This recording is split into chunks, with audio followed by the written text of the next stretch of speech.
trying to explain what my intentions are in this painting. I'm not trying to paint, the birthing process. I'm not trying to paint the inside of a human nest. I'm not trying to paint how to have to spear. I'm painting the design that conveys all this information. So, am I trying to paint the saddle and the stirrups? Well, yes, because it's part of the design. Am I learning about the saddle and stirrups as I paint them from the design? Yes. Do I discover other things as I paint the design? Yes. Am I being selective as I paint the design? Yes. Yes, of course I'm being selective. An artist can paint only what they can. This is a two-dimensional effort here. I'm transcribing life, which is on many dimensions, and trying to put it on a two-dimensional presentation. It's, full of tricks. Let me tell you that's why there's art school. There's all sorts of, you can learn it from here too, but there's so many tricks of how to take, an idea and transform that idea into a two-dimensional design that will convey your idea. What I'm trying to convey here is that there is a design. And of course, the design of art is just a reflection of a brain in this particular moment. This is my focus. I'm always trying to focus and trying to connect the design to the humanity. Like, when did humanity fully, engage with the production of this design as a way to communicate?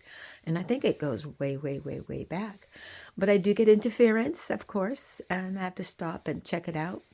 There's a lot of layers here, and these recent paintings I've been doing have layers that are modern layers. But let's go back to the stirrup and saddle, just because I think it's, I discovered this as well on the Azores. There's a blog. I have blogs both on Medium and Blogger. And this one, if you look up the story of the dragon, whether it's just a conglomerate of everything, or is it truly a creature that once existed? And it's and there is a particular moment where you can see the humans step up and sit on the saddle as it engages with the dragon. And this is in the middle of the Azores. Azores, by the moment, means raptor. And I have just love that idea. Well, in any case, if you look in that, you will come to a point where you see where there's actually, and here too, what I have here is, here's the saddle area. They're showing you where to put your feet. You put your feet on either side, right? Then you see you are riding, a Massey that could, turn around and look at you. In this case, there's the horse. You can really get into the horse, because they even show you, the jaw and everything. And the things like the horse jaw were very valuable tools in earlier times. But if you keep on going, of course, all of a sudden there's a snake. I don't know who's going to friggin' ride a snake, but man, I've seen frogs and mice and everything else take a ride on a snake. So maybe it's a flood reaction. In certain situations, if there's a flood, the little mice will jump, and frogs will actually jump on the back of the snake as the snake swims, because they're a good swimmer, to higher ground. But here we have the possibility too, which, as I say, I see it time and time again, where I see, the dragon head, and there's usually associated with the dragon, there'll be fire and then smoke too. So all this becomes, are they making reference to the dragon here again? or, you know, they're riding horses, that's for sure. But it's just showing you, yeah, there's saddles and you can, get right up on there. As I say, the bluer areas are where I find the more modern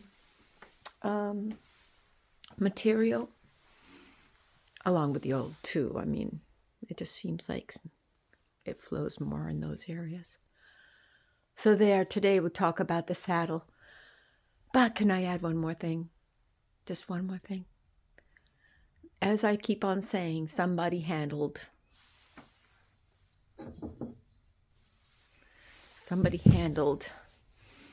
this stone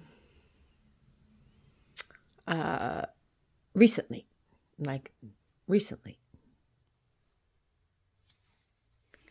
It is, and as I say, I think it is a small anvil.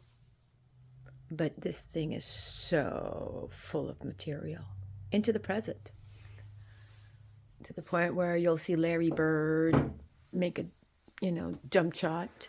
Here you have a football.